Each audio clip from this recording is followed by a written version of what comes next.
Determine the product of electrolysis obtained when aqueous solution of copper sulfate is electrolyzed by using platinum anode. By using platinum anode and copper cathode. By using platinum anode and copper cathode.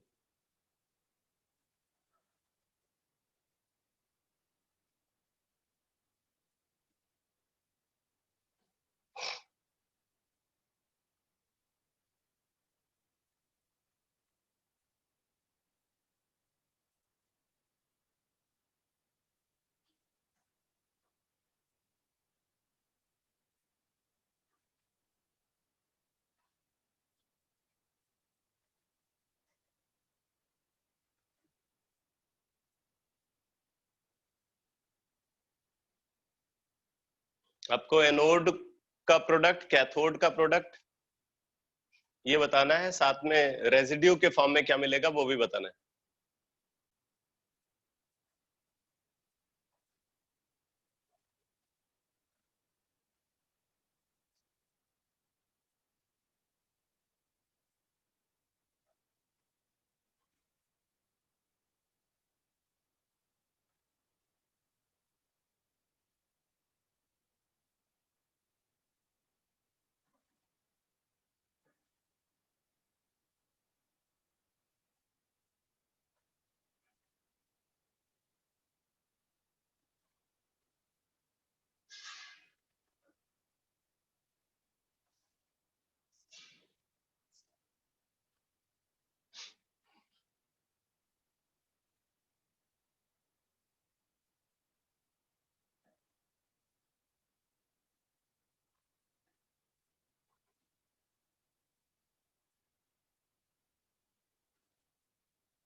बोलो भाई।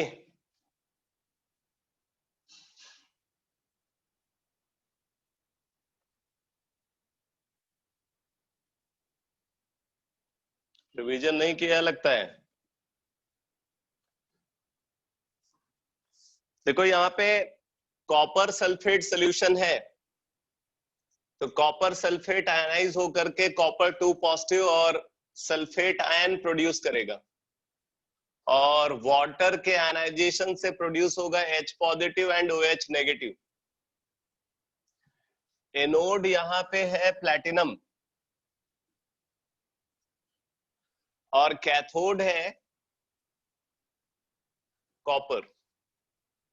मैंने आपको बताया था कि cathode किसी भी material से बना हो, कैथोड का कोई रोल नहीं होता सेल रिएक्शन में, कैथोड सेल रिएक्शन में इन्वॉल्व नहीं होता, मतलब कैथोडिक इलेक्ट्रोड खुद रिएक्शन में इन्वॉल्व नहीं होगा। और जहां तक एनोडिक इलेक्ट्रोड की बात है तो प्लैटिनम इनर्ट इलेक्ट्रोड होता है। प्लैटिनम जो है ये इनर्ट इलेक्ट्रोड है। इसका मतलब है कि जो एनोडिक इलेक्ट्रोड है उसके रिएक्शन में इन्वॉल्व होने की पॉसिबिलिटी खत्म हो गई। अब अगर आप देखो तो ये दो कैटायन सॉल्यूशन में है और ये दो एनायन सॉल्यूशन में है। ये दो कैटायन सॉल्यूशन में है और ये दो एनायन सॉल्यूशन में है, इनके बीच में कंपटीशन चल रहा है। तो कैटायन हमेशा कैथोड पे जाता है और एनायन हमेशा एनोड पे जाता है डिस्चार्ज होने के लिए। तो cation deposited at cathode and anion deposited at anode. ठीक है, cation deposited at cathode and anion deposited at anode. अब अगर आप इन दोनों में देखो तो इन दोनों में कॉपर का डिपोजिशन पोटेंशियल कम है, तो कॉपर का डिपोजिशन पोटेंशियल कम है, इसलिए कैथोड पे कॉपर 2 पॉजिटिव डिपॉजिट होगा। तो कैथोड की रिएक्शन ये होगी, copper 2 positive aqueous plus 2 electron gives copper solid, ये रिएक्शन होगी कैथोड पे। एनोड की रिएक्शन देखो, एनोड पे क्या होगा, ये दो आयन है जो कॉम्पीट कर रहे हैं डिपॉजिट होने के लिए। यहाँ पे aqueous solution of copper sulphate बोला गया है, कॉपर सल्फेट सोल्यूशन के कंसंट्रेशन के बारे में कुछ नहीं बोला गया। तो इसका मतलब है कि डाइल्यूट सोल्यूशन है, और डाइल्यूट सोल्यूशन है तो हाइड्रोक्सिल आयन का डिपोजिशन पोटेंशियल कम होगा।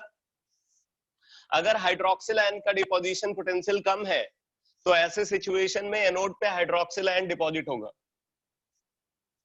तो एनोड पे ये रिएक्शन होगी, 2H negative gives H2O plus half O2 gas plus 2 electron. तो ऑक्सीजन गैस डिस्चार्ज होगी एनोड पे, कॉपर डिपॉजिट होगा कैथोड पे। और अब बात आती है रेजिड्यू के फॉर्म में क्या मिलेगा। रेजिड्यू के फॉर्म में क्या मिलेगा, देखो यहां पे H पॉजिटिव बच गया है सोल्यूशन में, और इधर सल्फेट आयन, तो सल्फेट आयन और H पॉजिटिव मिला करके, ये मिल करके H2SO4 बनाएंगे। तो sulphuric acid is obtained in the form of residue. Copper deposited at cathode, oxygen gas is evolved at anode, and sulfuric acid is obtained as residue। तो ये products produce होंगे। हो गया क्लियर सबको।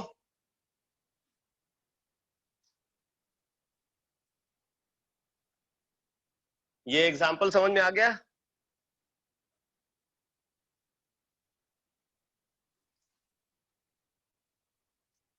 एक और क्वेश्चन लिखो,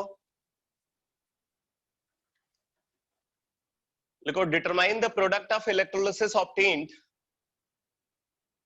determine the product of electrolysis obtained, determine the product of electrolysis obtained when aqueous solution of sulfuric acid, when aqueous solution of sulfuric acid is electrolyzed,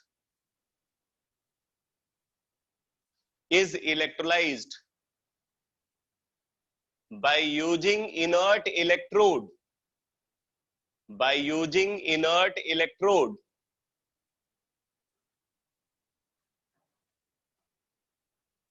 in presence of high current density,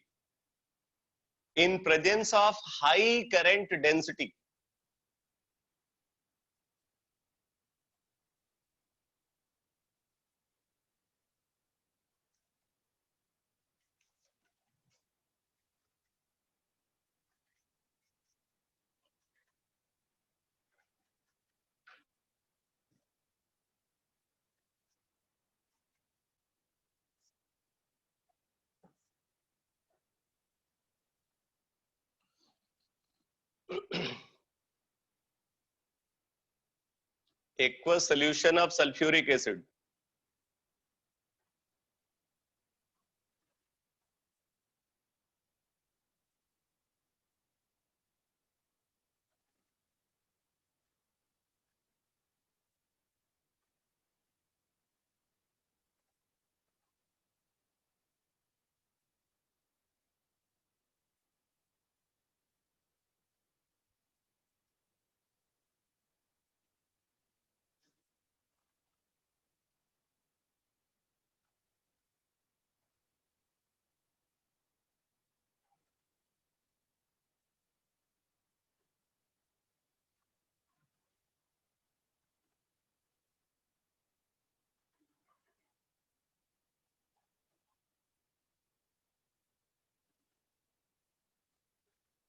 cathode पे hydrogen, ठीक है।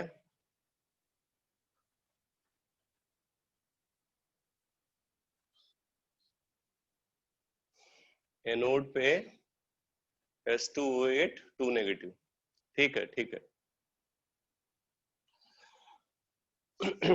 यहाँ पे देखो H2SO4 के ionization से मिलेगा H positive and sulphate ion,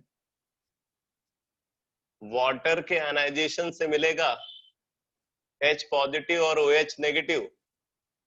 तो कैटायन तो अगर आप देखो तो एक ही है सोल्यूशन में, तो कैथोड की जो रिएक्शन है वहां पे तो कोई कंपटीशन है ही नहीं, ये रिएक्शन होनी चाहिए।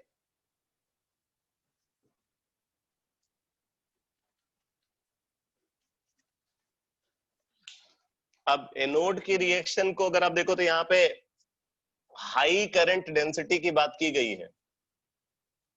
तो मैंने आपको बताया था कि अगर कंसंट्रेटेड सोल्यूशन हो इलेक्ट्रोलाइट का, अगर इलेक्ट्रोलाइटिक सोल्यूशन कंसंट्रेटेड है या हाई करंट डेंसिटी को यूज कर रहे हैं, तो ऐसे सिचुएशन में हमेशा जो एनायन ऑफ सोल्यूट है वो इलेक्ट्रोलाइज्ड होगा, वो डिस्चार्ज होगा।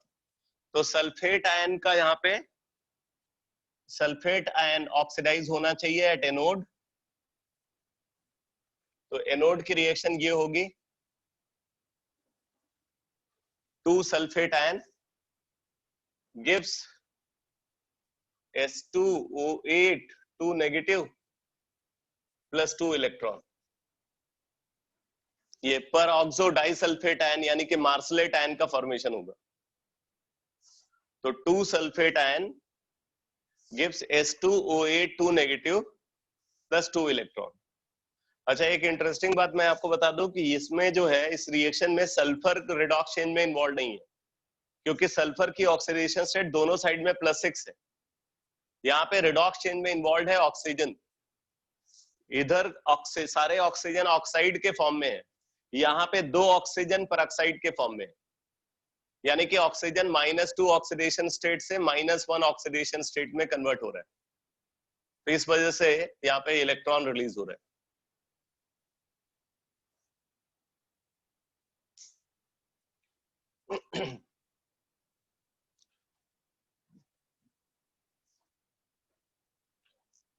तो ऐसे फैक्ट्स को दिमाग में रख करके आपको प्रोडक्ट बताना है।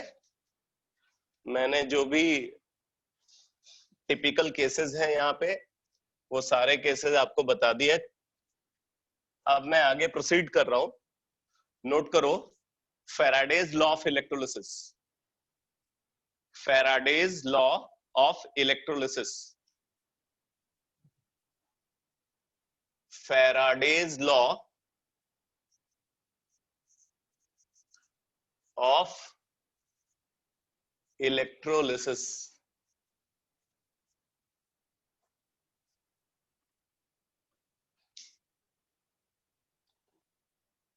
फैराडेज लॉ ऑफ इलेक्ट्रोलिसिस लिखो, this law provides us a quantitative relationship. This law provides us a quantitative relationship between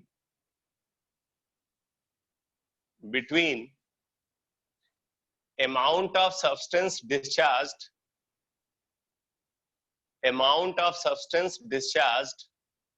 at the electrode, amount of substance discharged at the electrode and quantity of electricity passed through electrolytic solution, and quantity of electricity passed through electrolytic solution, quantity of electricity passed through electrolytic solution। तो देखो Faraday's law में हम 2 laws को consider करते हैं, ठीक है। मैं 1 बाय 1 दोनों को डिस्कस कर रहा हूं। Number 1, first law of electrolysis.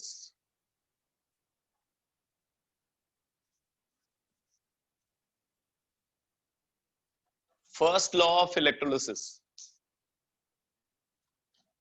Statement लिखो इसका, लिखो according to this law,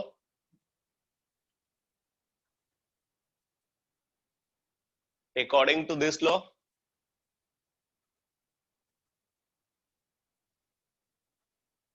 amount of a substance discharged at the electrode, amount of a substance discharged at the electrode, amount of a substance discharged at the electrode is directly proportional to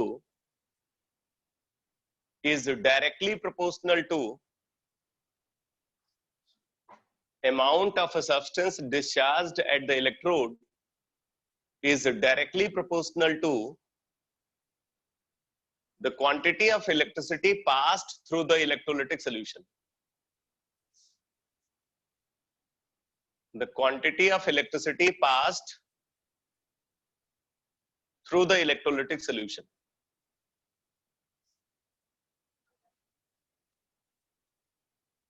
मैं फिर से repeat कर देता हूं, according to this law, amount of a substance discharged at the electrode is directly proportional to the quantity of electricity passed through the electrolytic solution. यानी कि W, अगर amount of substance discharged को W से represent कर रहे हैं, the amount of substance discharged at the electrode W is directly proportional to quantity of electricity passed through the electrolytic solution. W is directly proportional to Q. Q amount of charge transferred है या quantity of electricity passed through the solution. So W is directly proportional to Q. This implies W is equal to Z into Q. ये Z जो है, Z एक proportionality constant है, लिख लो, where Z is a proportionality constant called electrochemical equivalent. Where Z is a proportionality constant called electrochemical equivalent.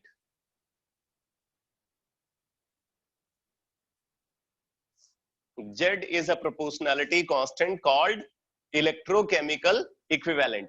अब देखो Z को define कैसे करेंगे, तो इस तरीके से देखो, if Q is equal to 1 coulomb, if Q is equal to 1 coulomb, then W is equal to Z. मतलब 1 कूलम इलेक्ट्रिसिटी पास करने पे किसी भी सब्सटेंस का जो अमाउंट डिस्चार्ज होगा वही इलेक्ट्रोकेमिकल इक्विवेलेंट, ठीक है। 1 कूलम इलेक्ट्रिसिटी को पास करने पे, बेटा माइक म्यूट करो,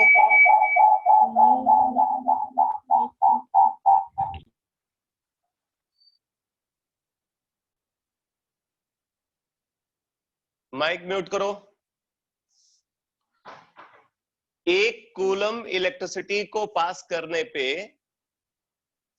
किसी भी सब्सटेंस का जो अमाउंट डिस्चार्ज होगा उसी को इलेक्ट्रोकेमिकल इक्विवेलेंट बोलेंगे, ठीक है। तो इस तरीके से इलेक्ट्रोकेमिकल इक्विवेलेंट को डिफाइन किया जाता है। बाकी आपको पता है, since Q is equal to I into T, Q is equal to I into T, तो फिर हम यहां से लिख सकते हैं W is equal to ZIT, ZIT। तो ये है first law of electrolysis. First law of electrolysis के अकॉर्डिंग आप यहां पे देख सकते हो ग्राफिकली, अगर W और Q के बीच में कर्व ड्रॉ किया जाए, ठीक है, तो एक स्ट्रेट लाइन मिलेगी। अब इस लाइन का जो स्लोप है वो इलेक्ट्रोकेमिकल इक्विवेलेंट के बराबर होगा। इस लाइन का जो स्लोप होगा वो इलेक्ट्रोकेमिकल इक्विवेलेंट के बराबर होगा।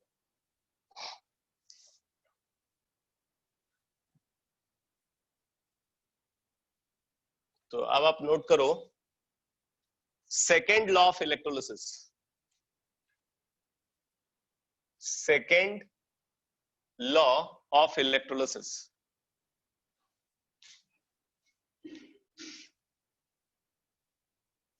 देखो जो सेकेंड लॉ ऑफ इलेक्ट्रोलिसिस है इसको लॉ ऑफ केमिकल इक्विवेलेंस भी बोलते हैं।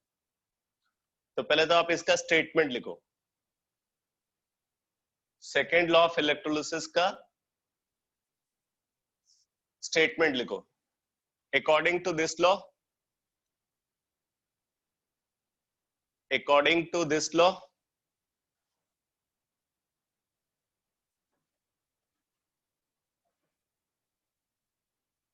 according to this law,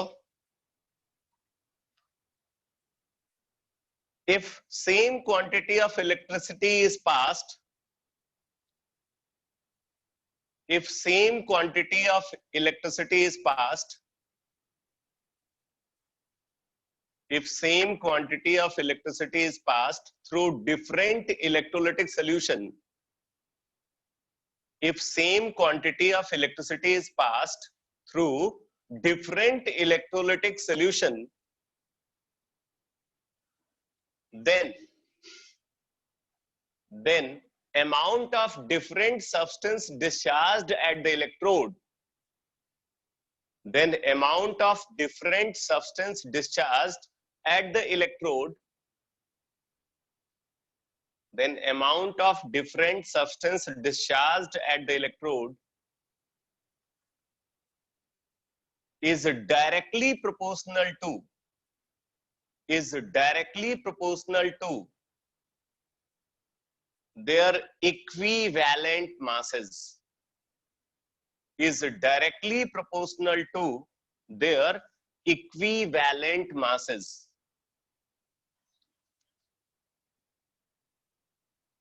तो देखो बेटा यहां पे बोल रहे हैं कि amount of substance discharged W is directly proportional to equivalent mass of the substance, capital E.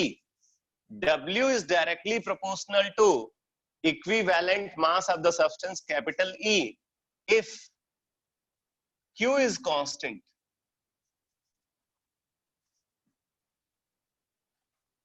अगर सेम क्वांटिटी ऑफ इलेक्ट्रिसिटी हम पास कर रहे हैं, मतलब Q अगर कांस्टेंट है, तो किसी भी सब्सटेंस का जो अमाउंट इलेक्ट्रोड पे डिस्चार्ज होगा वो उस सब्सटेंस के इक्विवेलेंट मास के डायरेक्टली प्रोपोर्शनल होगा। ठीक है, तो अगर एक सब्सटेंस का इक्विवेलेंट मास ज्यादा है दूसरे से और सेम क्वांटिटी ऑफ इलेक्ट्रिसिटी हम पास कर रहे हैं, तो जिसका इक्विवेलेंट मास ज्यादा होगा उसका ज्यादा अमाउंट डिस्चार्ज होगा दूसरे के कंपेयर में जिसका इक्विवेलेंट मास कम है। तो इसको बोलते हैं सेकंड लॉ ऑफ इलेक्ट्रोलिसिस। तो इसका मतलब यहां पे देखो, फिर हम इसको ऐसे बोल सकते हैं, this implies W by E is constant if Q is constant. W by E is constant if Q is constant. ये W by E आपको पता है ये होता है number of gram equivalent. W by E number of gram equivalent of substance. तो बोल रहा है कि अगर हम सेम क्वांटिटी ऑफ इलेक्ट्रिसिटी को पास करते हैं तो जो डिफरेंट सब्सटेंसेस इलेक्ट्रोड पे डिस्चार्ज होंगे उनके ग्राम इक्विवेलेंट हमेशा अगर हम सेम क्वांटिटी ऑफ इलेक्ट्रिसिटी को पास करते हैं तो जो डिफरेंट सब्सटेंसेस इलेक्ट्रोड पे डिस्चार्ज होंगे उनके ग्राम इक्विवेलेंट्स हमेशा इक्वल होंगे। आप इसका एक अल्टरनेटिव स्टेटमेंट भी लिख लो। अल्टरनेटिव स्टेटमेंट लिखो,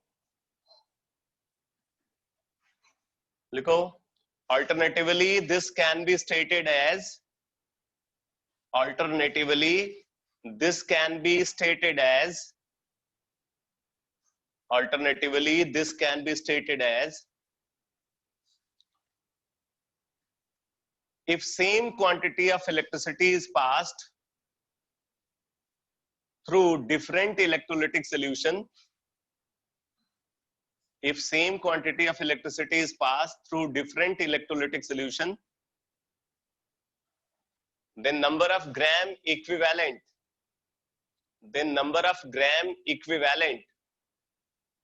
of different substances discharged at the electrode, number of gram equivalent of different substances discharged at the electrode repeat करना एक are bar. always equal.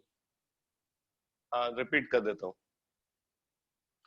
If same quantity of electricity is passed through different electrolytic solution, if same quantity of electricity is passed through different electrolytic solution, then the amount of different substance discharged at the electrode, then number of gram equivalent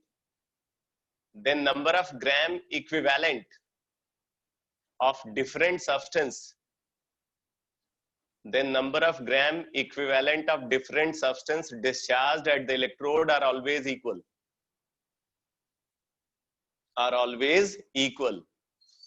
तो इसी को law of chemical equivalence भी बोलते हैं. W/E is constant को law of chemical equivalence बोलते हैं. इसीलिए सेकेंड लॉ ऑफ इलेक्ट्रोलिसिस को लॉ ऑफ केमिकल इक्विवेलेंस भी बोला जाता है. ठीक है. अब देखो बेटा, हम सेकेंड लॉ और फर्स्ट लॉ को एक साथ कंसीडर करते हुए कुछ और रिजल्ट्स को भी कंक्लूड कर सकते हैं, लेकिन उससे पहले मैं आपको एक कॉन्सेप्ट और बताना चाहता हूं, फिर मैं उस रिजल्ट पे आ रहा हूं. देखो,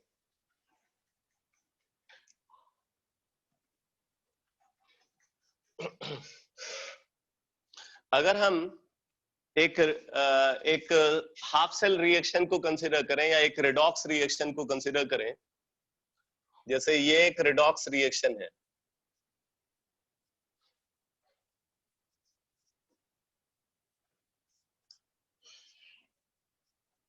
ये एक रिडॉक्स रिएक्शन है. अब आप इस रिडॉक्स रिएक्शन में देख रहे हो कि अगर आपको 1 मोल इस मेटल आयन का डिपॉजिट करना है, इस मेटल आयन का अगर 1 मोल डिपॉजिट करना है, तो n मोल इलेक्ट्रॉन ट्रांसफर करना पड़ेगा. अगर 1 मोल मेटल आयन को डिपॉजिट करना है, तो आपको n मोल इलेक्ट्रॉन को पास करना पड़ेगा. ठीक है. n मोल इलेक्ट्रॉन को पास करने पे 1 मोल मेटल आयन का डिपॉजिट होगा, यानी कि 1 मोल मेटल यहाँ पे प्रोड्यूस होगा. ठीक है. 1 मोल मेटल प्रोड्यूस होगा. तो अब देखो, n मोल इलेक्ट्रॉन का चार्ज n फैराडे होता है. n मोल इलेक्ट्रॉन का चार्ज बेटा n फैराडे होता है. तो आप ये बोल सकते हो कि n फैराडे इलेक्ट्रिसिटी पास करने पे 1 मोल मेटल आयन डिस्चार्ज हो रहा है. तो अगर हम यहाँ पे 1 फैराडे इलेक्ट्रिसिटी को पास करें, 1 फैराडे इलेक्ट्रिसिटी को पास करें, तो 1/n मोल मेटल आयन का डिस्चार्ज होगा. अगर n फैराडे इलेक्ट्रिसिटी को पास कर, हमें पता है charge of 1 mole electron is equal to 1 faraday. तो यहाँ पे n मोल इलेक्ट्रॉन को पास कर रहे, तो n मोल इलेक्ट्रॉन को का चार्ज मतलब n फैराडे इलेक्ट्रिसिटी. तो n फैराडे इलेक्ट्रिसिटी को पास करने पे 1 मोल मेटल आयन का डिस्चार्ज होता है. तो 1 फैराडे इलेक्ट्रिसिटी को पास करने पे 1/n मोल मेटल आयन का डिस्चार्ज होगा. ठीक है.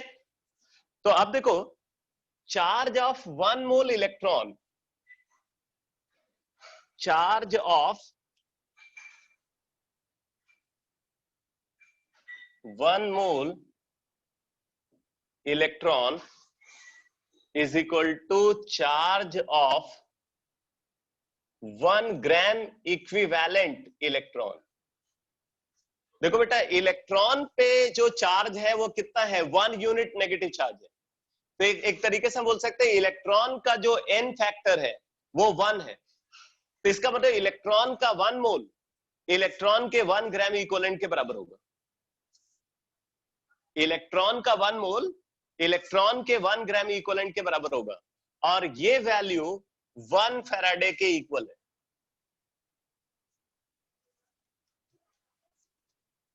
अब देखो मैं आपको कंसेप्ट क्या बता रहा हूं।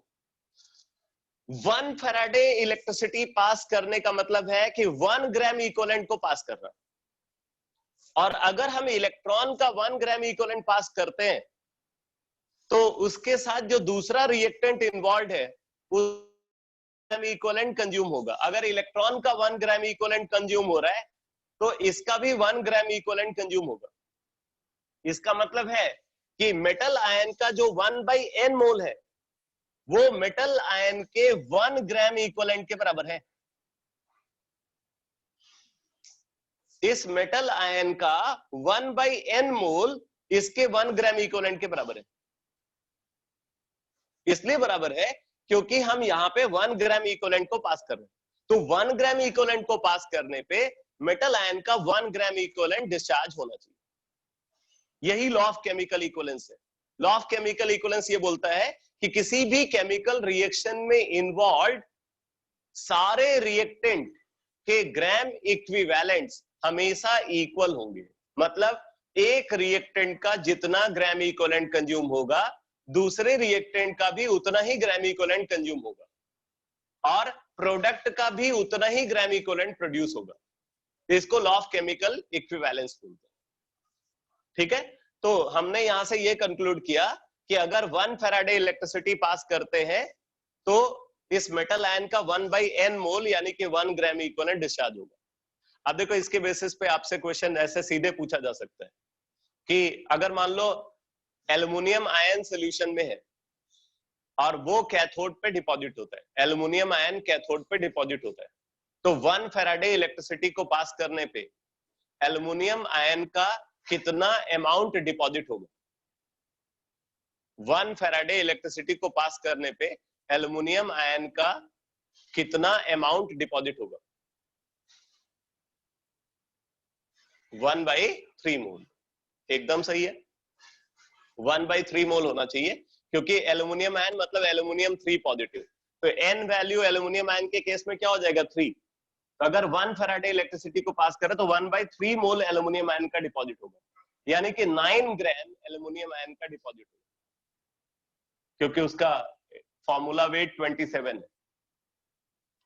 इसी तरीके से अगर आपसे पूछा जाए कि 1 फैराडे इलेक्ट्रिसिटी को हम पास करते हैं तो कितना ग्राम कॉपर 2 पॉजिटिव का डिपॉजिट होगा? कितना ग्राम कॉपर 2 पॉजिटिव का डिपॉजिट होगा?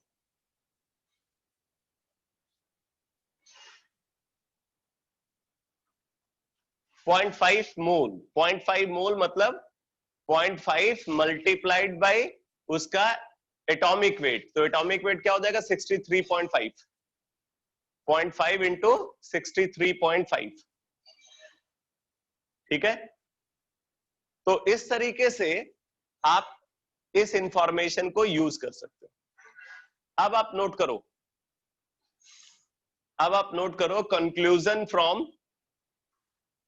conclusion from first law and second law of electrolysis. Conclusion from first law and second law of electrolysis. Conclusion from first law and second law of electrolysis.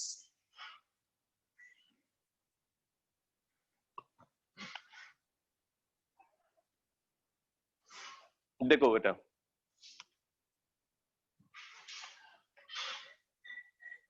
if Q is equal to 1 Faraday, if Q is equal to 1 Faraday, अगर हम 1 Faraday electricity को पास करते हैं, then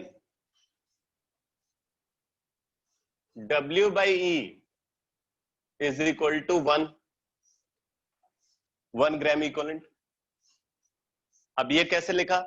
1 Faraday electricity means 1 gram equivalent electron. 1 Faraday electricity मतलब 1 gram equivalent electron. तो अगर 1 gram equivalent electron का हम पास करते हैं तो दूसरा सब्सटेंस वहां पे इन्वॉल्व है उसका 1 ग्राम इक्विवेलेंट डिस्चार्ज होना चाहिए। तो W by E is equal to 1। अब देखो, तो हम यहां से बोल सकते हैं therefore W is equal to E if Q is equal to 1 Faraday। W is equal to E if Q is equal to 1 Faraday। अब फर्स्ट लॉ के अकॉर्डिंग हमने क्या लिखा था? हमें पता है कि W is equal to Z into Q, ये है from first law, from first law. तो अब देखो बेटा, अब हम यहाँ पे इसको पुट करते हैं तो W की जगह पे क्या आ जाएगा? E is equal to Z, और Q की जगह पे क्या आ जाएगा? F।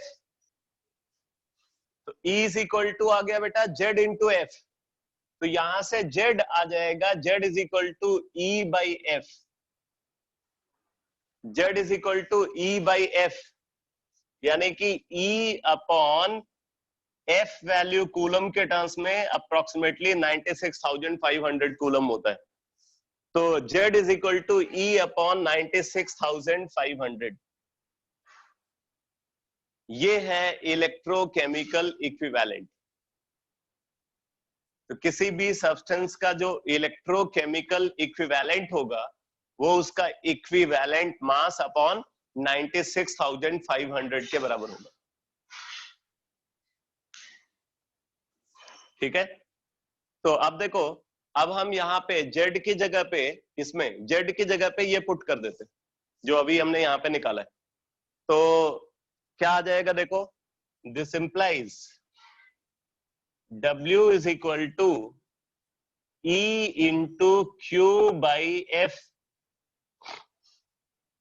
W is equal to E into Q by F। Z की जगह पे E by F लिख दिया।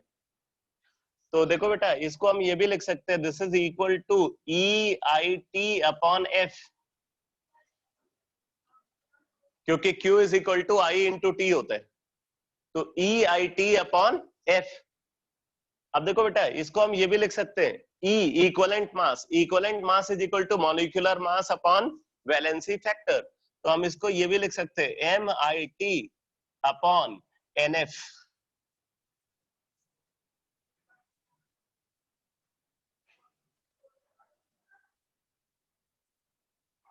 W is equal to E into Q by F या EIT अपॉन F, और this is equal to MIT upon NF, क्योंकि equivalent mass is equal to molecular mass upon valency factor.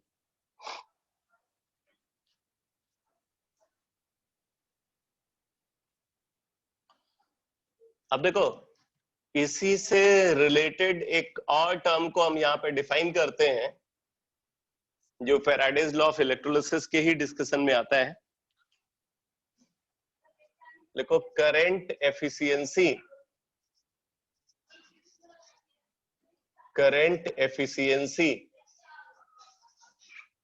और efficiency factor.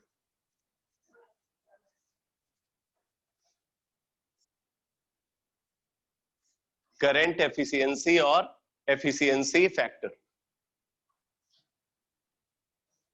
Note करो।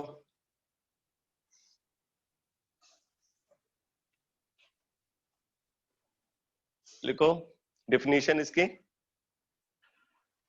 the ratio of amount of a substance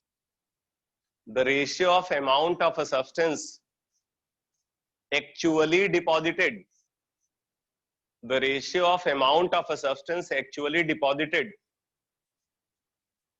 with respect to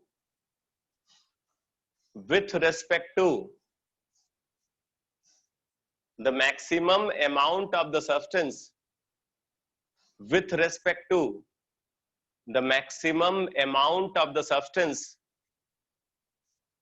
theoretically possible to deposit with respect to the maximum amount of the substance theoretically possible to deposit is called current efficiency, is called current efficiency or efficiency factor, is called current efficiency or efficiency factor. तो current efficiency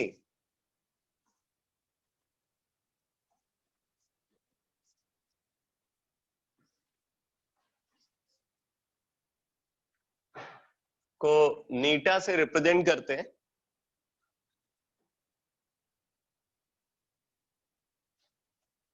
current efficiency की definition बताया, the ratio of amount of substance actually deposited, the ratio of amount of substance actually deposited with respect to the maximum amount of the substance theoretically possible to deposit, with respect to the maximum amount of the substance theoretically possible to deposit, is called current efficiency or efficiency factor, is called current efficiency or efficiency factor. इसको नीटा से represent करते हैं, and this is equal to W actual upon W theoretical.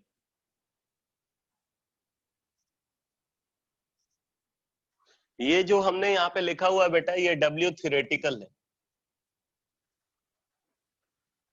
ये जो expression हमने लिखा हुआ है ये W थ्योरेटिकल है। W थ्योरेटिकल का मतलब है कि जब एफिशिएंसी 100%, जब करंट एफिशिएंसी 100% है तो जो अमाउंट डिस्चार्ज होगा वो W थ्योरेटिकल है। रियलिटी में करंट एफिशिएंसी कभी 100% नहीं होती, क्योंकि जो भी इलेक्ट्रिसिटी हम पास करते हैं इलेक्ट्रोलिसिस को परफॉर्म करने के लिए, उसका कंप्लीट यूटिलाइजेशन नहीं होता, कुछ न कुछ लॉस इलेक्ट्रिसिटी का वहां पे देखने को मिलता है। तो उस लॉस को अकाउंट करने के लिए इस फैक्टर को कंसीडर करते हैं। इसका मतलब यहां से आ गया बेटा, therefore W actual is equal to Neeta times W theoretical, और ये मैंने बताया ये W theoretical है। इसका मतलब यहां से आ जाएगा this is equal to eta EQ by F, और this is equal to eta EIT upon F, और ये आ जाएगा बेटा eta MIT upon NF।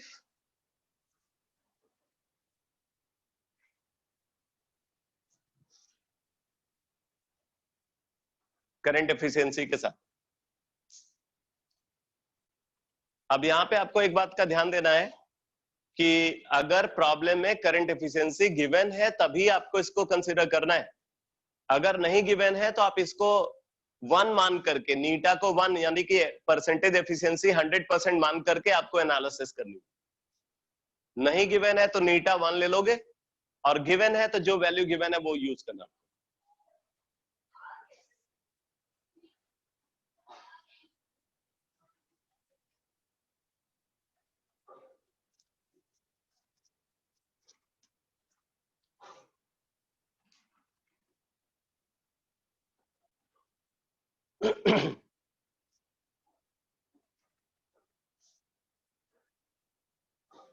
Next concept लिखो,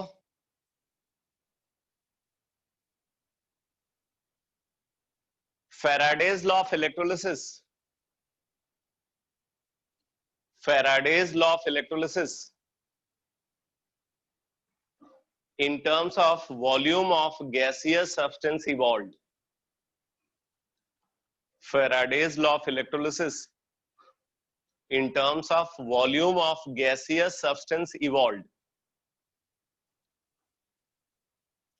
अगर कोई गैस प्रोड्यूस हो रही है कैथोड या एनोड पे, तो गैस के वॉल्यूम के टर्म्स में हम फैराडेज लॉ ऑफ इलेक्ट्रोलिसिस को कैसे एक्सप्रेस कर सकते हैं।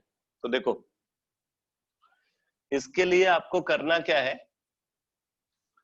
जो हमने यहाँ पे एक्सप्रेशन डिटरमाइन किया है ये वाला जो रिजल्ट अभी हमने डिराइव किया है, इस रिजल्ट में हमें कुछ चेंजेज करने। क्या चेंजेज करने हैं? W की जगह पे V ले लेंगे, वेट की जगह पे वॉल्यूम आ जाएगा। इक्विवेलेंट वेट की जगह पे इक्विवेलेंट वॉल्यूम आ जाएगा, और मॉलिक्यूलर वेट की जगह पे मोलर वॉल्यूम आ जाएगा। ये चेंजेज करने हैं बेटा। वेट की जगह पे वॉल्यूम, इक्विवेलेंट वेट की जगह पे इक्विवेलेंट वॉल्यूम, और मॉलिक्यूलर वेट की जगह पे मोलर वॉल्यूम। तो अब आप बोलोगे कि ये इक्विवेलेंट वॉल्यूम क्या है? इक्विवेलेंट वॉल्यूम को कैसे निकालेंगे? तो आप देखो, इक्विवेलेंट वॉल्यूम, जैसे आपको मैं बता दूं कि जो रिलेशनशिप मॉलिक्यूलर मास और इक्विवेलेंट मास के बीच में होती है, वही रिलेशनशिप मोलर वॉल्यूम और इक्विवेलेंट वॉल्यूम के बीच में भी होती है। कंडीशन ये है कि अगर हम गैस के वॉल्यूम की बात कर रहे हैं तो प्रेशर और टेम्परेचर जरूर मेंशन होना चाहिए, और इन दोनों को सेम प्रेशर और टेम्परेचर पे आपको कंसीडर करना। तो molecular mass upon equivalent mass is equal to molar volume upon equivalent volume. अब जैसे देखो, अगर हम हाइड्रोजन को कंसीडर करते हैं, फॉर हाइड्रोजन, तो मॉलिक्यूलर मास हाइड्रोजन का 2 होता है और equivalent mass 1 is equal to, at STP molar volume किसी भी गैस का आप लो 22.4 लीटर है, upon equivalent volume of hydrogen. तो यहां से आप देखोगे इक्विवेलेंट वॉल्यूम ऑफ हाइड्रोजन आपको मिल जाएगा, that is equal to 22.4 by 2, 11.2 litre पर ग्राम इक्विवेलेंट। एसटीपी पे हाइड्रोजन का इक्विवेलेंट वॉल्यूम 11.2 लीटर है। इसी तरीके से अगर आप कंसिडर करते हो ऑक्सीजन को, तो ऑक्सीजन के केस में देखो क्या है, ऑक्सीजन का मॉलिक्यूलर मास है बेटा 32, और ऑक्सीजन का इक्विवेलेंट मास होता है 8। एलिमेंट के लिए equivalent mass atomic mass upon valency होता है। तो एटॉमिक मास 16 और वैलेंसी 2 ऑक्सीजन के लिए, तो 16 by 2 8 हो जाएगा। तो 32 by 8 is equal to 22.4 upon equivalent volume of oxygen. तो यहां से इक्विवेलेंट वॉल्यूम ऑफ ऑक्सीजन मिल जाएगा, that is equal to 22.4 by 4। तो ये आ जाएगा बेटा 5.6 लीटर पर ग्राम इक्विवेलेंट। 5.6 लीटर पर ग्राम इक्विवेलेंट आ जाएगा फॉर ऑक्सीजन। ऐसे ही देखो, अगर हम कंसीडर कर रहे हैं क्लोरीन को, फॉर क्लोरीन, तो क्या आ जाएगा, क्लोरीन का मॉलिक्यूलर मास 71 और क्लोरीन का equivalent mass 35.5। 71 upon 35.5 is equal to 22.4 divided by equivalent volume of chlorine. तो यहां से इक्विवेलेंट वॉल्यूम ऑफ क्लोरीन ये मिल जाएगा 22.4 by 2, 11.2 लीटर पर ग्राम इक्विवेलेंट।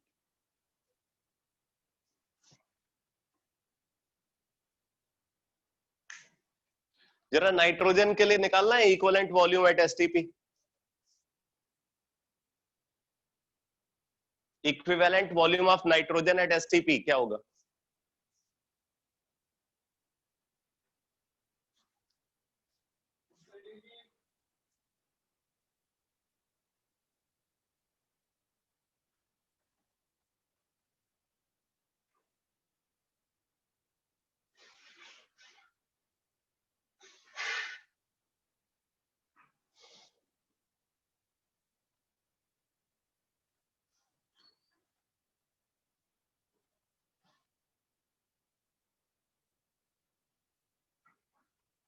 गलत है,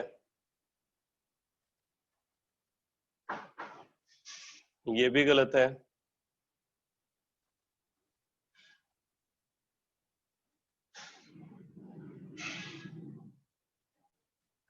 3.73 is correct answer.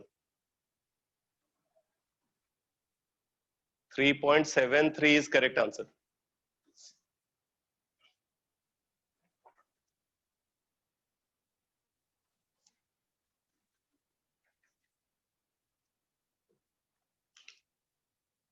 For nitrogen, अब देखो मॉलिक्यूलर मास नाइट्रोजन का है बेटा 28 और इक्विवेलेंट मास होगा उसका एटॉमिक मास बाय वैलेंसी, तो एटॉमिक मास 14 और वैलेंसी 3, ये इक्विवेलेंट मास हो गया 14/3 is equal to molar volume upon equivalent volume.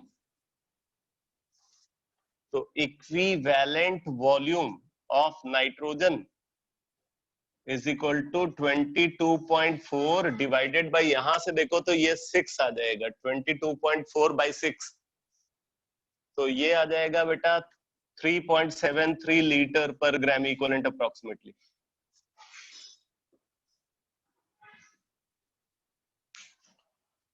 तो इस तरीके से आपको इक्विवेलेंट वॉल्यूम निकालना है in case of elementary gases, ठीक है। तो अब कुछ क्वेश्चन सॉल्व करते हैं, जरा लिखो एक क्वेश्चन।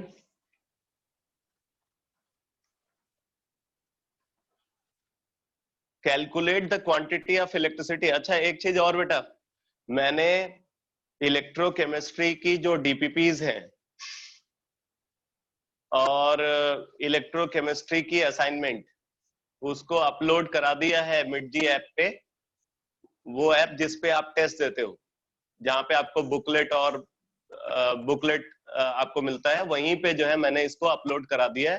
तो जैसे इलेक्ट्रोलिसिस या इलेक्ट्रोलिटिक सेल का पूरा थ्योरेटिकल डिस्कशन मैं फिनिश कर चुका हूं, अब मैं न्यूमेरिकल करा रहा हूं, तो आप इसके जो क्वेश्चन है उनको आप वहां से सॉल्व कर सकते हो। सर, हाँ बोलो। सर टेस्ट की डेट बदल दो सर, सैटरडे को नहीं आ सकता। वो टेस्ट है वहाँ आकाश में, चिराग का भी है। कितने बजे है? ये नहीं पता सर अभी, सैटरडे को है। सैटरडे को ही है? Yes sir.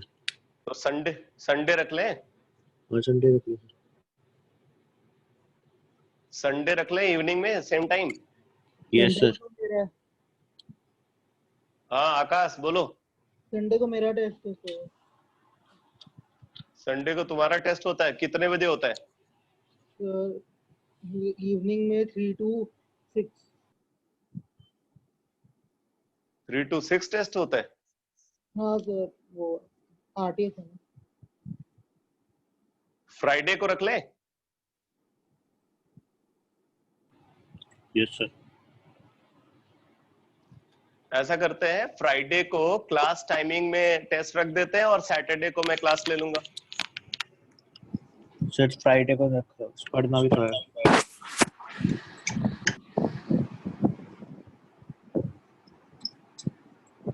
सर। ट्यूसडे या मंडे को रखो। अच्छा चलो कोई बात नहीं, फिर ट्यूसडे को रखेंगे, ठीक है। Okay thank you sir. Tuesday test होगा आपका क्लास टाइमिंग में।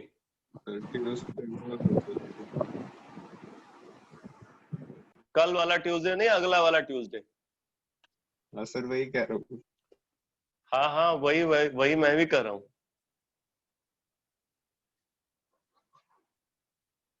और तब तक खूब जम करके प्रैक्टिस करो।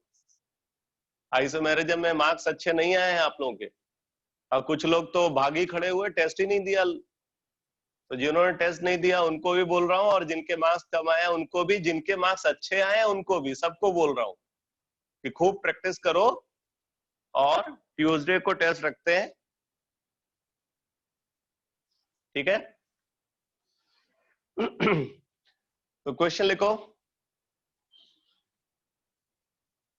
Calculate the quantity of electricity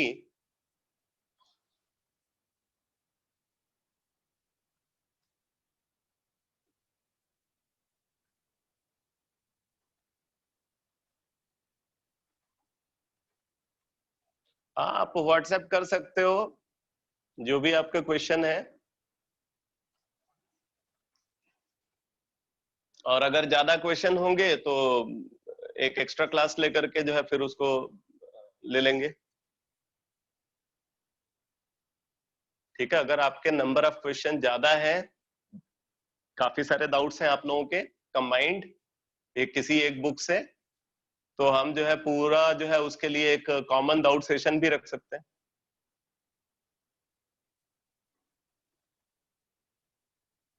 और ट्यूसडे कंफर्म हो गया भाई, ट्यूसडे को ही टेस्ट होगा, अगले ट्यूसडे।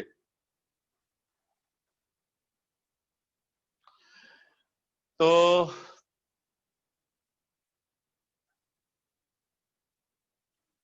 अरे मंडे को क्यों रख लें भाई, सैटरडे को रखो ना, संडे को सैटरडे को रखो या संडे को रखो। इवनिंग में जो मैं एक्स्ट्रा क्लास के लिए टाइम रखता हूं उसी में से कोई एक टाइम सेलेक्ट करके आप उस दिन जो है डाउट ले लो, क्लास मत खराब करो भाई।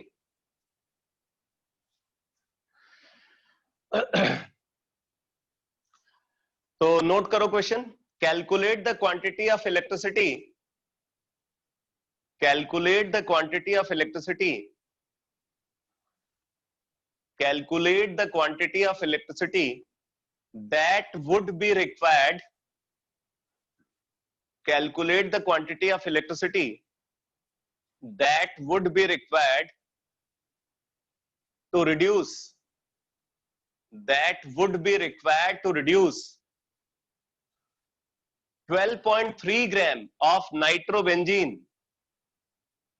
12.3 gram of nitrobenzene to aniline, 12.3 gram of nitrobenzene to aniline.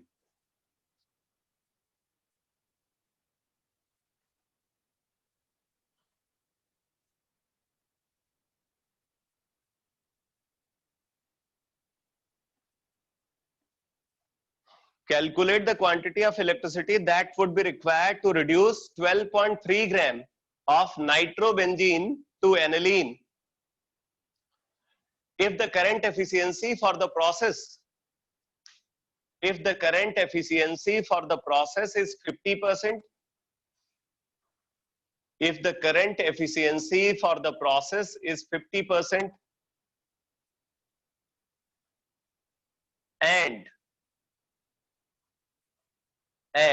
if the potential drop across the cell, and if the potential drop across the cell is 3 volt, and if the potential drop across the cell is 3 volt, how much energy will be consumed in the process? How much energy will be consumed in the process?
अब Tuesday को अगर test है तो फिर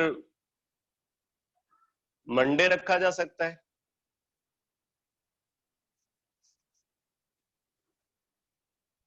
अगर Monday सबके लिए comfortable हो तो मंडे को रख सकते हैं टेस्ट को। वैसे मंडे ट्यूसडे में क्या फर्क पड़ता है, जो है क्लास टाइम में ही रखना है। मंडे भी है तो फिर तुम रहने दो टेस्ट देने के लिए।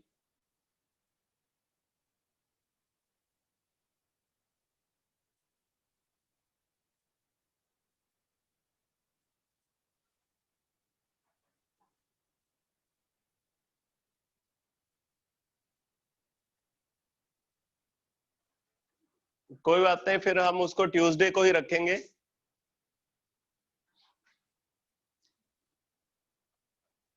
और लावण्या तुम जो है मेरे से बात करना क्लास के बाद।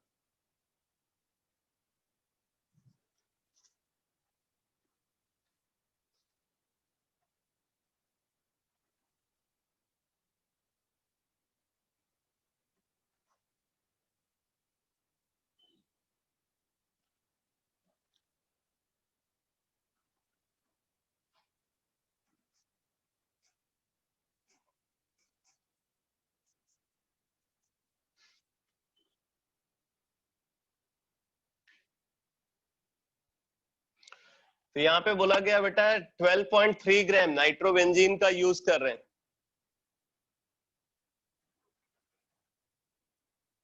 115800 कूलम। हाँ सही है, सही आंसर है। तो इसका 12.3 ग्राम यूज कर रहे हैं और इसका मॉलिक्यूलर वेट अगर निकालें तो इसका मॉलिक्यूलर वेट क्या आ जाएगा, C6H5NO2 है बेटा। तो 72 कार्बन का plus 5 plus 14 plus 32, 46 plus 5 51, 51 plus 72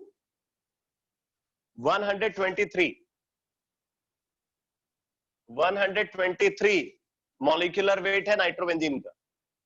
अब देखो बेटा, हमें अगर हम फैराडेज लॉ ऑफ इलेक्ट्रोलिसिस को यूज कर रहे हैं तो क्या है expression, W is equal to eta MIT upon NF। Eta MIT upon NF, ये वाला रिजल्ट को यूज करेंगे। तो यहां पे आप देखो नीटा वैल्यू 50% एफिशिएंसी गिवन है, तो नीटा इज 0.5। मॉलिक्यूलर मास हमें पता है, ठीक है। और यहाँ पे क्वांटिटी ऑफ इलेक्ट्रिसिटी की बात कर रहे हैं, तो क्वांटिटी ऑफ इलेक्ट्रिसिटी का मतलब एक तरीके से Q आपको निकालना है। तो आप I इंटू टी की जगह पे Q लिख दो, तो आपको ये Q कैलकुलेट करना है, ठीक है। अब देखो आपको यहाँ पे N नहीं पता है, N निकालना पड़ेगा इस रिएक्शन को देखते हुए। तो अब देखो N वैल्यू कैसे डिटरमाइन की जाएगी, वैलेंसी फैक्टर यहाँ पे चेंज इन ऑक्सीडेशन स्टेट ही होगा। तो चेंज इन ऑक्सीडेशन स्टेट निकालते हैं, नाइट्रोजन की ऑक्सीडेशन स्टेट पहले रिएक्टेंट साइड में, फिर नाइट्रोजन की ऑक्सीडेशन स्टेट प्रोडक्ट साइड में। एक तरीका ये है, दूसरा तरीका ये है कि इस हाफ रिएक्शन को बैलेंस कर लो आयन इलेक्ट्रॉन मेथड के थ्रू। तो उस हाफ रिएक्शन में जितने इलेक्ट्रॉन इन्वॉल्व होंगे वो N फैक्टर होगा। दो तरीके से निकाला जा सकता है। तो मैं अगर ऑक्सीडेशन स्टेट चेंज को कंसीडर करूं तो देखो यहाँ पे 2 ऑक्सीजन है बेटा, 2 ऑक्सीजन है, तो 2 ऑक्सीजन की ऑक्सीडेशन स्टेट -4 हो गई। और इधर एक फिनाइल ग्रुप है, फिनाइल यानी कि एक alkyl.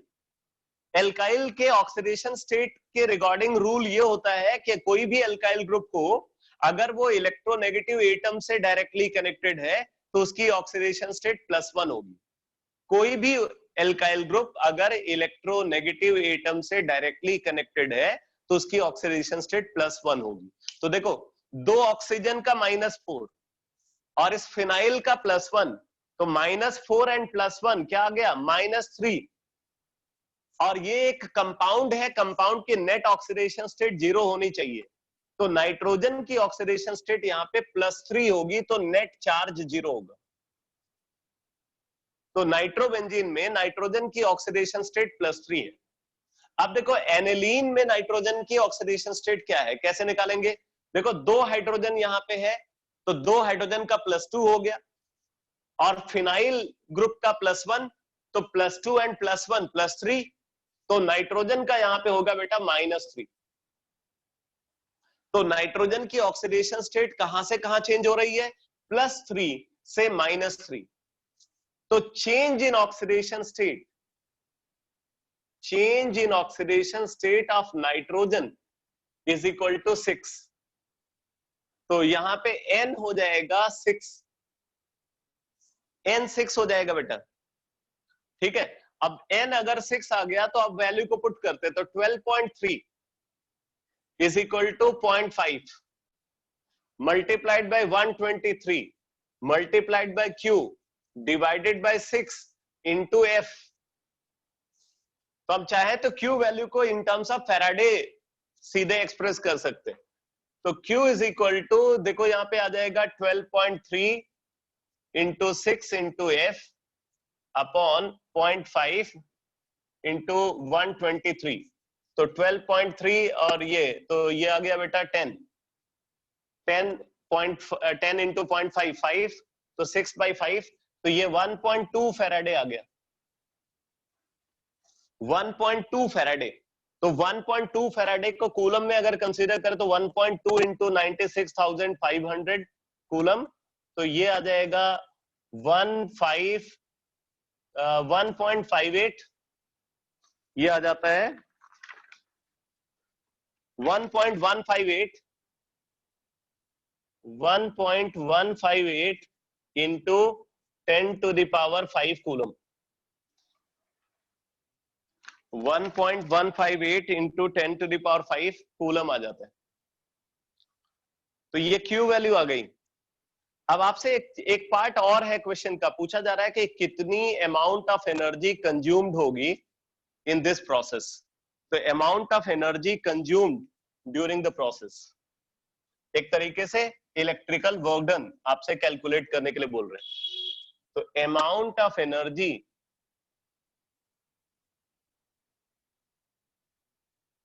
consumed during the process,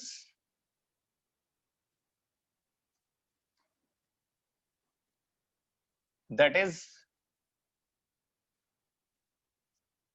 electrical work done, that is electrical work done is equal to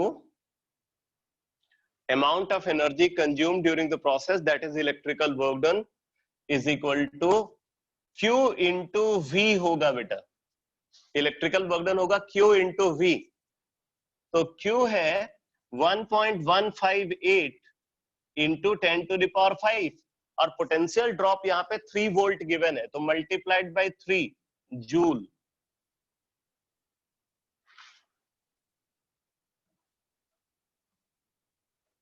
तो इसको सॉल्व कर लो तो अमाउंट ऑफ एनर्जी कंज्यूम्ड आ जाएगा।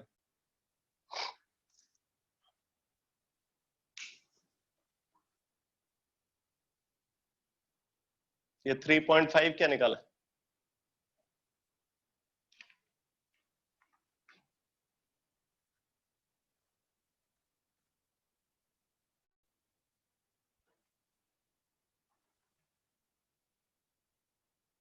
थ्री 3.5 इंटू 10⁵ जूल, सही है।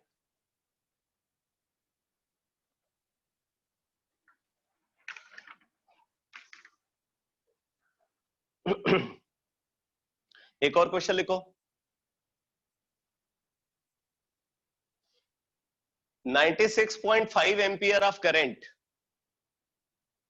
96.5 ampere of current is passed, 96.5 ampere of current is passed through molten sodium chloride, through molten sodium chloride for 1 minute and 40 seconds, for 1 minute and 40 seconds. Calculate first part लिखो, amount of sodium deposited on cathode, amount of sodium deposited on cathode. Second part, volume of chlorine evolved. Volume of chlorine evolved during electrolysis at NTP. Volume of chlorine evolved during electrolysis at NTP.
.3 gram of sodium.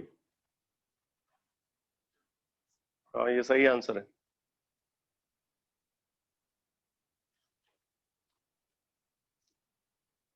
One 1.12 litre of chlorine, ये भी सही है.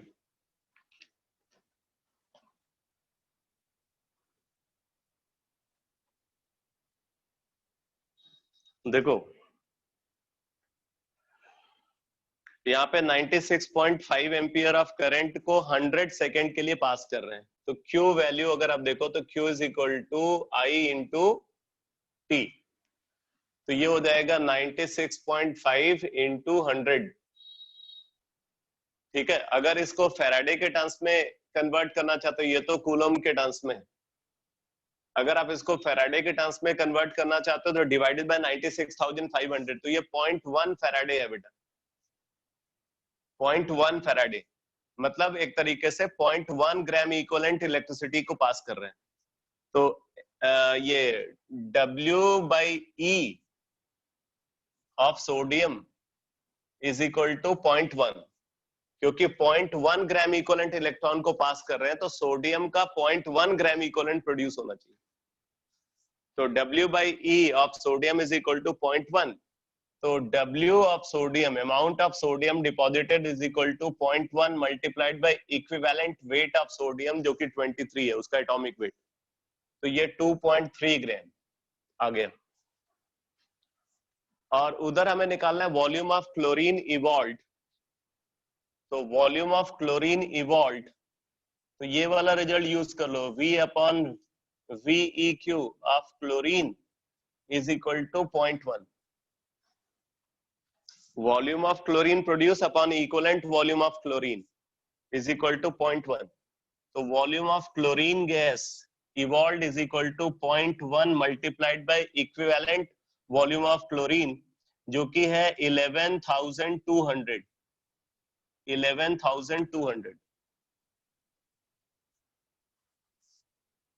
11,200, या आप बोल सकते हो 11.2 litre, 11.2 litre के टर्म्स में करते हैं, तो ये आ जाएगा बेटा 1.12 लीटर।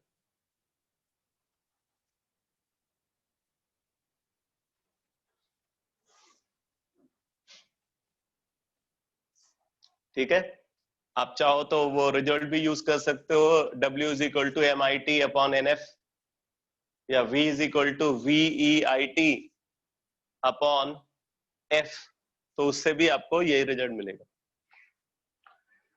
एक और क्वेश्चन लिखो,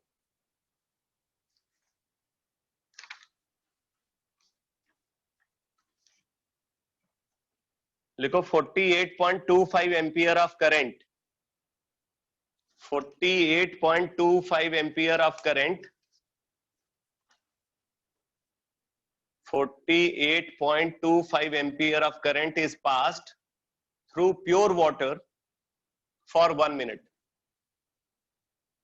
48.25 ampere of current is passed through pure water for 1 minute.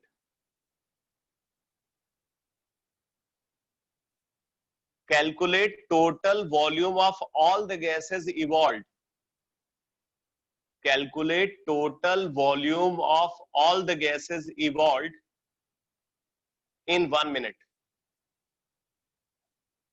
Calculate total volume of all the gases evolved in 1 minute.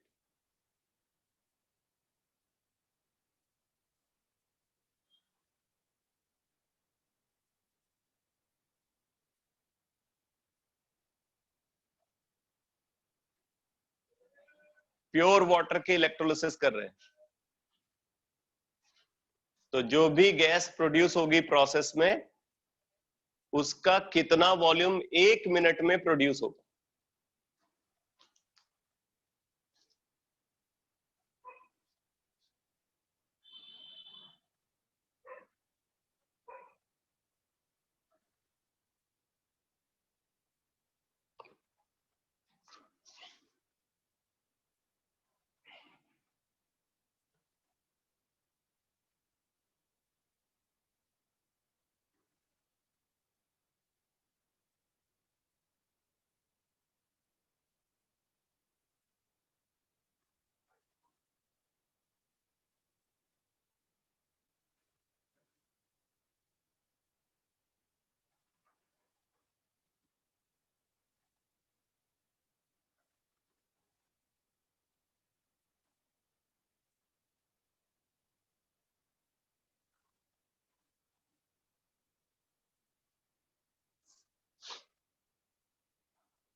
Point 516 litre approximately सही है।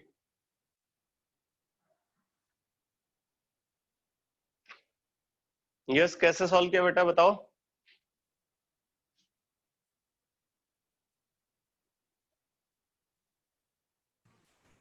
Yes sir. हाँ बताओ। सर इसमें पहले हमें वही करंट दे रखा था, तो मतलब आई और टी गिवन है, तो उससे क्यों निकाला जिस जो आया 0.03 फैराडे। फैराडे के टर्म्स में कन्वर्ट कर, ठीक है। Yes sir. सर फिर दोनों गैसेस को एक हाइड्रोजन निकलेगी और दूसरी ऑक्सीजन, तो दोनों गैसेस का अलग अलग वॉल्यूम निकाला, रिजल्ट यूज किया V of gas upon V at equivalent volume of the gas is equal to हाँ हाँ सही है, सही है, सही है, और सही लास्ट है, में सही है। फिर दोनों का वॉल्यूम को ऐड कर दिया, यस एकदम सही। देखो बेटा इस क्वेश्चन में क्या होगा, यहाँ पे हम वाटर के इलेक्ट्रोलिसिस करा रहे हैं, तो कैथोड पे H पॉजिटिव और एनोड पे OH नेगेटिव डिस्चार्ज होगा। तो H पॉजिटिव, हाँ 0.504 लीटर सही आंसर है। तो H पॉजिटिव के डिस्चार्ज होने से हाइड्रोजन गैस प्रोड्यूस होगी कैथोड पे, और OH नेगेटिव के डिस्चार्ज होने से ऑक्सीजन गैस प्रोड्यूस होगी एनोड पे। तो देखो जितनी क्वांटिटी इलेक्ट्रिसिटी की आप कैथोड से पास कर रहे हो, उतनी ही क्वांटिटी इलेक्ट्रिसिटी की आप एनोड से भी पास कर रहे हो। इसका मतलब कैथोड और एनोड पे जो गैसेस प्रोड्यूस हो रही हैं उनके ग्राम इक्विवेलेंट्स बराबर होंगे।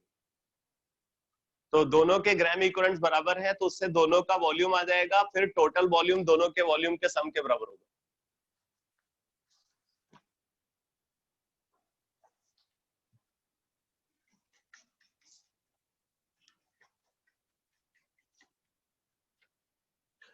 तो इधर अगर आप देखो रिएक्शन जो है वो कैथोड पे ये रिएक्शन होगी,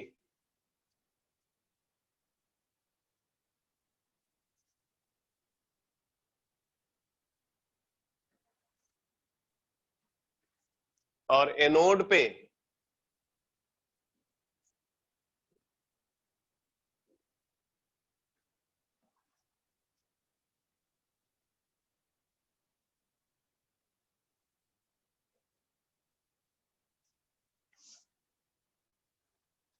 तो ये कैथोड और एनोड की रिएक्शन है।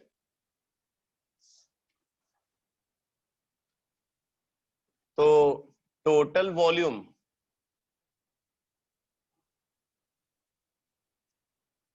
Of gases evolved is equal to volume of hydrogen plus volume of oxygen. Volume of hydrogen plus volume of oxygen. तो अब हम यहाँ पे निकाल लेते हैं कितनी क्वांटिटी इलेक्ट्रिसिटी के पास किया है। तो Q is equal to 48.25 multiplied by 60। अगर हम इसको फैराडे के टर्म्स में कन्वर्ट करें तो डिवाइडेड बाय 96,500 फैराडे, तो ये आ जाएगा, इसको आप लिख सकते हो 96.5 इंटू 10 टू द पावर 3 या इंटू 1000। जीरो से ये जीरो कैंसिल हो गया। अब देखो यहां से ये आ जाएगा 6/200, 6/200 यानी कि 3/100। तो 3/100 का मतलब हो गया बेटा 0.03 फैराडे। 0.03 फैराडे इलेक्ट्रिसिटी को पास कर रहे हैं। तो अब हम यहाँ पे निकाल लेंगे कि volume of hydrogen produce upon equivalent volume of hydrogen is equal to 0.03। तो volume of hydrogen produced is equal to 0.03 multiplied by 11.2।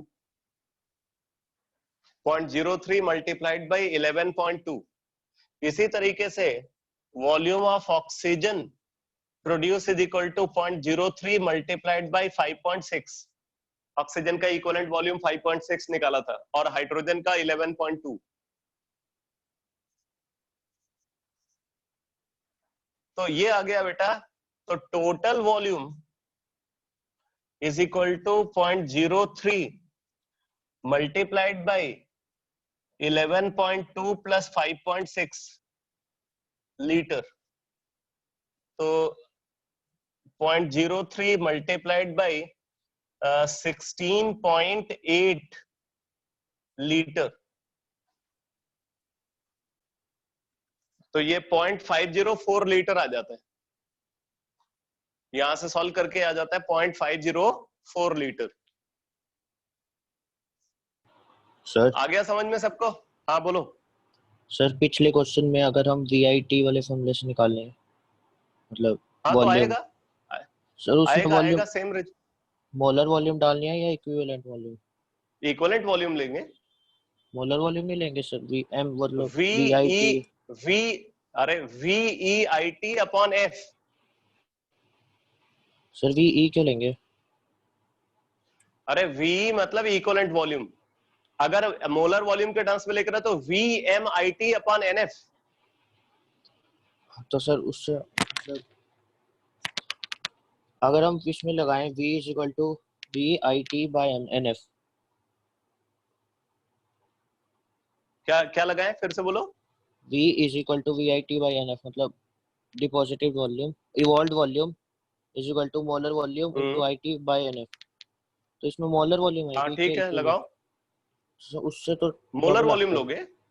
Double आता है सर इससे तो। नहीं आएगा, नहीं आएगा, गड़बड़ कर रहे हो तुम, बताता हूँ। वो जो एन एन जो है, वो एन क्या है मालूम है? मॉलिक्यूलर मास अपॉन इक्विवेलेंट मास है। अच्छा, मैं वो ले रहा था, ठीक है सर। ठीक है।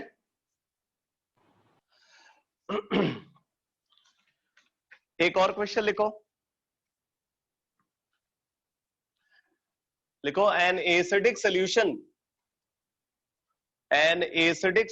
of copper 2 positive salt, an acidic solution of copper 2 positive salt, an acidic solution of copper 2 positive salt containing 0.4 gram of copper 2 positive, an acidic solution of copper 2 positive salt containing 0.4 gram of copper 2 positive is electrolyzed until all copper is deposited, until all copper is deposited। आगे लिखो, the electrolysis was continued, the electrolysis was continued for 7 more minutes, the electrolysis was continued for 7 more minutes, 7 more minutes with the volume of solution, with the volume of solution kept at 100 milliliter, with the volume of solution kept at 100 milliliter, and the current at 1.2 ampere, and the current at 1.2 ampere। देखो, what is the total volume, what is the total volume of gas evolved at STP, what is the total volume of gas evolved at STP? Atomic mass of copper given है 63.6, atomic mass of copper 63.6,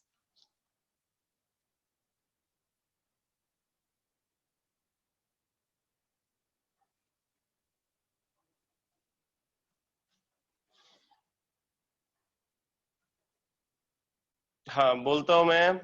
The electrolysis was continued for 7 more minutes with the volume of solution, with the volume of solution kept at 100 milliliter, with the volume of solution kept at 100 milliliter, and current at 1.2 ampere, and current at 1.2 ampere।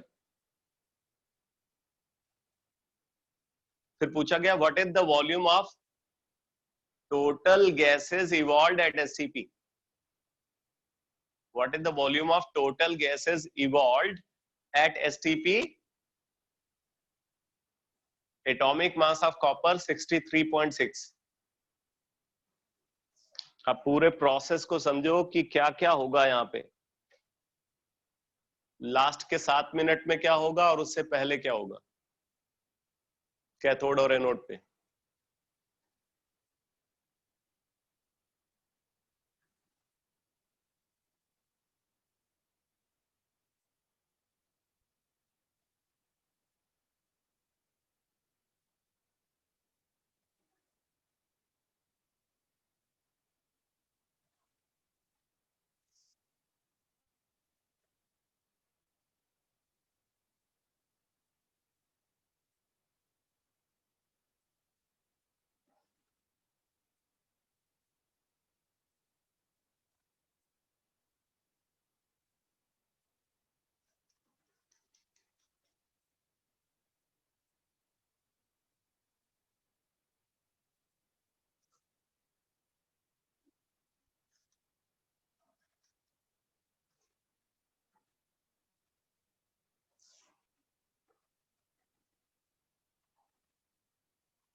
158.2 unit क्या है इसकी?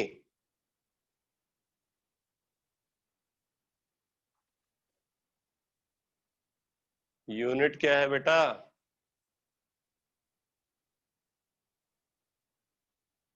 हाँ, millilitre सही answer है।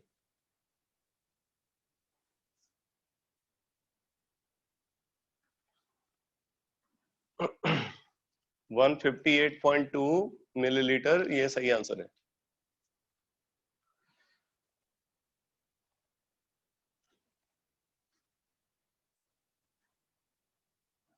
बेटा देखो, इस question में बोल रहा है कि एक कॉपर 2 पॉजिटिव सॉल्ट सोल्यूशन है, एसिडिक सोल्यूशन है कॉपर 2 पॉजिटिव का, मतलब वहां पे कॉपर 2 पॉजिटिव और H पॉजिटिव सोल्यूशन में है। एनायन के बारे में कुछ पता नहीं है, तो हम ये मान करके चलेंगे कि हाइड्रोक्सिल आयन जो वाटर से मिलेगा वो हाइड्रोक्सिल आयन ही इन्वॉल्व होगा। तो बोल रहा है कि 0.4 ग्राम कॉपर 2 पॉजिटिव का प्रेजेंट था और वो पूरा इलेक्ट्रोलाइज हो गया। उसके बाद भी हम इलेक्ट्रोलिसिस को कंटिन्यू रखते हैं। कितने मिनट तक? 7 मिनट तक हम कंटिन्यू रखते हैं। तो जब तक कॉपर 2 पॉजिटिव है तब तक कैथोड पे H पॉजिटिव डिपॉजिट नहीं होगा, कॉपर 2 पॉजिटिव ही डिपॉजिट होगा। लेकिन जब सारा का सारा कॉपर 2 पॉजिटिव इलेक्ट्रोलाइज हो जाएगा और फिर भी आप इलेक्ट्रिसिटी को पास करोगे, तो फिर हाइड्रोजन आयन डिस्चार्ज होना शुरू हो जाएगा कैथोड पे, यानी कि तब कैथोड पे हाइड्रोजन गैस प्रोड्यूस हो रही होगी। जबकि एनोड पे क्या होगा? एनोड पे देखो, जब कॉपर 2 पॉजिटिव डिस्चार्ज हो रहा था तब भी एनोड पे हाइड्रोक्सिल आयन का ऑक्सीडेशन होगा, और जब कैथोड पे H पॉजिटिव डिस्चार्ज हो रहा होगा तब भी एनोड पे हाइड्रोक्सिल आयन डिस्चार्ज होगा। यानी कि hydroxyl ion through out discharge हो रहा होगा एट एनोड, जबकि कैथोड पे थोड़े टाइम के लिए कॉपर 2 पॉजिटिव और थोड़े टाइम के लिए H पॉजिटिव डिस्चार्ज होगा। यानी कि कैथोड पे 2 प्रोडक्ट और एनोड पे 1 प्रोडक्ट का फॉर्मेशन होना चाहिए। ठीक है, तो हम यहां पे बोल सकते हैं कि from second law of electrolysis, from second law of electrolysis,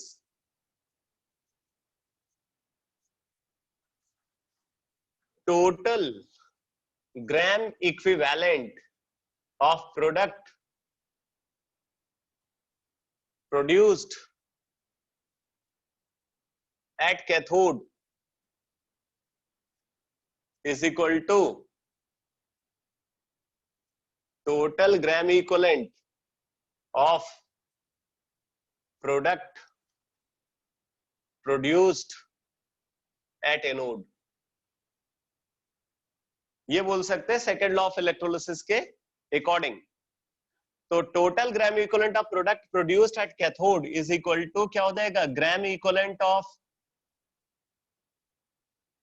copper deposited plus gram equivalent of hydrogen gas evolved is equal to gram equivalent of oxygen gas evolved। Anode पे तो ऑक्सीजन गैस ही through out produce हो रही होगी। तो ग्राम equivalent of copper deposited कितना हो जाएगा? 0.4 upon equivalent weight of copper. तो एटॉमिक वेट ऑफ कॉपर 63.6 है और वैलेंसी फैक्टर 2 हो जाएगा, तो ये आ जाएगा 0.4 इंटू 2 अपॉन 63.6। ये आ गया gram equivalent of copper deposited plus gram equivalent of hydrogen gas evolved. तो हाइड्रोजन गैस का gram equivalent volume of hydrogen upon equivalent volume of hydrogen. अगर आप इसको मिलीलीटर में लिखना चाहते हो तो volume of hydrogen in millilitre upon 11,200 is equal to volume of oxygen in millilitre upon 5,600।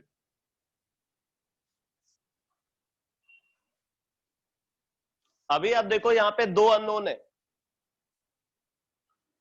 तो इनमें से एक को डिटरमाइन किया जा सकता है, क्योंकि जो हाइड्रोजन गैस प्रोड्यूस हुई है वो उसी 7 मिनट में प्रोड्यूस हुई है, तो हम वहां से हाइड्रोजन गैस का वॉल्यूम निकाल सकते हैं। तो वॉल्यूम ऑफ हाइड्रोजन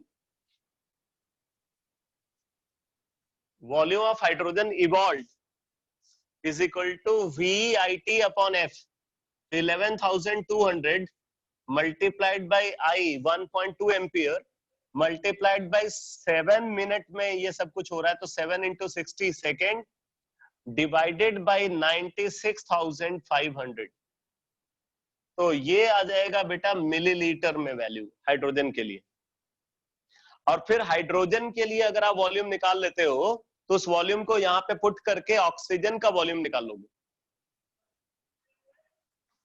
यहां से जो हाइड्रोजन का वॉल्यूम आएगा, ठीक है, या आप चाहो तो वैसे आपको हाइड्रोजन का वॉल्यूम को अलग से निकालना ही पड़ेगा। तो वॉल्यूम ऑफ हाइड्रोजन आपने यहां से निकाल लिया, और फिर वॉल्यूम ऑफ हाइड्रोजन को यहाँ पे पुट करके आप वॉल्यूम ऑफ ऑक्सीजन निकाल लोगे, और फिर वॉल्यूम ऑफ हाइड्रोजन और वॉल्यूम ऑफ ऑक्सीजन को ऐड करके आप देखोगे तो 158 मिलीलीटर के आसपास आ जाता है। 158 मिलीलीटर आता है। सर हाँ बोलो। ये जो 1.2 एम्पियर है लास्ट के 7 मिनट्स का है सिर्फ, मतलब पूरे नहीं, प्रोसेस ये का थ्रू नहीं है? आउट है, through out constant current through out पास कर रहे हैं। ऑक्सीजन की भी ऐसी फॉर्मूला से नहीं निकाल सकते हम? भाई पहले वाला टाइम तुम्हें पता है क्या? या तो वो टाइम निकालो, पहले कॉपर का जो अमाउंट डिस्चार्ज हुआ है उससे वो टाइम निकालो। हाँ वही किया था पहले। हाँ तो वो टाइम निकालो, फिर ये 7 मिनट ऐड करके, और फिर उसके बाद वहां से वॉल्यूम ऑफ ऑक्सीजन निकाल लो, वो भी एक तरीका है।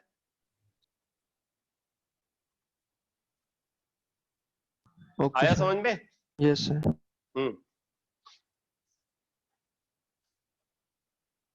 तो ये मेथड सबको क्लियर हो गया बेटा?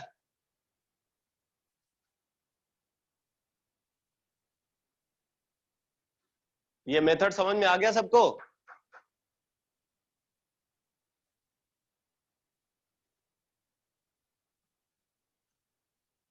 ठीक है, तो मैं आज क्लास को यहीं पे कंप्लीट कर रहा हूं।